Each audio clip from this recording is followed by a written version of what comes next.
everyone, this is my super high-tech video where I'm going to go through some of the questions that you sent me from exercise 11F, which was all about integration by parts. So in this video I'm going to show you question 5b, and just having had a look at question 5b, I think possibly the problem is not necessarily with actually doing the integration, but possibly getting it into the answer, or getting your answer into the format that the question in the back of the book has. So this is the question: the integral of x squared times sine 4x. So you can see it's a product, and if it's a product we're going to use the integration by parts rule, which I'm just going to write out here. In your book you probably have had the use of this using like du and dv. I'm just going to write it as u v dash with respect to x.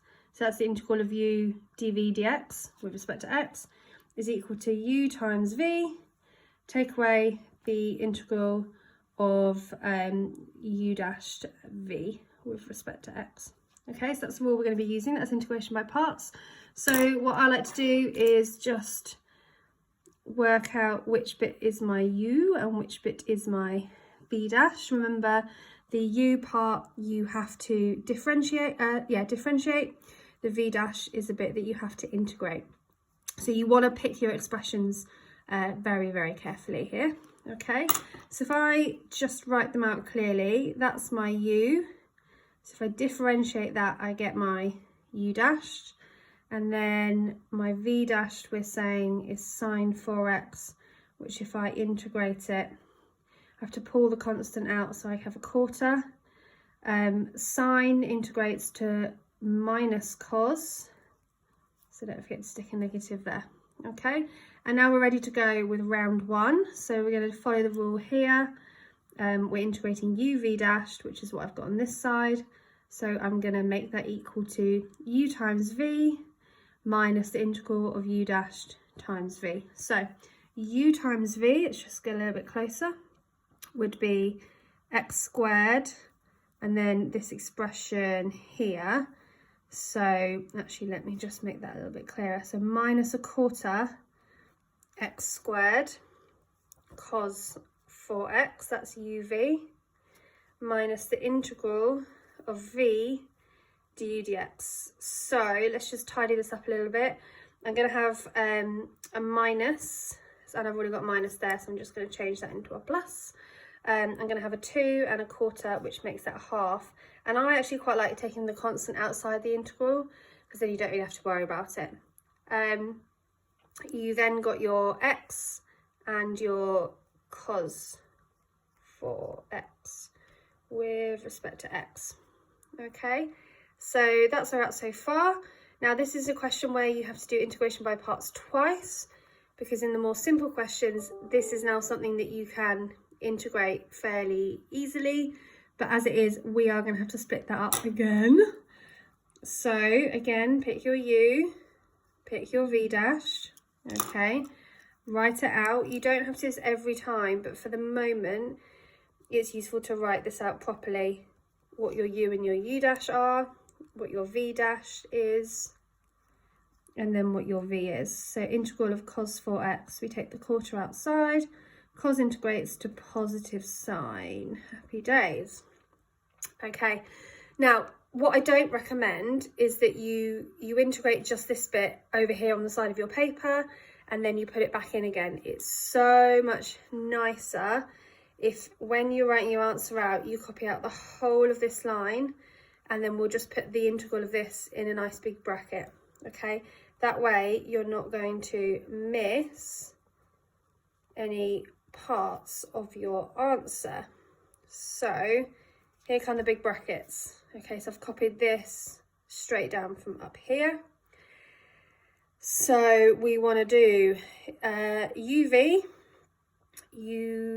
that's the top line there. So we've got a quarter x sine 4x minus the integral of v du by dx. So that's just 1 times this. Again, I'm going to put the quarter outside. and then you've got there sine 4x dx. We are almost there. Okay, so we now have an expression. So we do still have an integral in it, but this is an integration that we can just do. So I'm going to write the whole thing out again. Minus a quarter x squared cos 4x. I'm going to do the half times the quarter there. So we get an 1/8 x sine 4x. And I'm going to do the half times the quarter again. So we've got minus an 1/8. Now I'm going to integrate sine 4x, which I need to pull a quarter out the front. Sine integrates to minus cos, so I'm going to change that to a plus. Then you got your cos 4x there. And then my last line would actually be just tidying that up a little. Like this, 1/32. And not forgetting your plus c. Now that is actually how I would leave my answer. I wouldn't do what they've done in the back of the book, because it's possible that I might make a mistake. But if you're interested, this is how I would make it look like the one in the back of the book. So let's just deal with the constants first. So you always, when you're factorising something out, you take out the smallest constant that they all have in common, in which case that's 1/32. Again, come back to the big square brackets. So I'm going to have a minus 8 there, x squared cos 4x, because then minus 8/32 gives me that minus a quarter. I'm then going to put this term next to this one because they're both cos terms.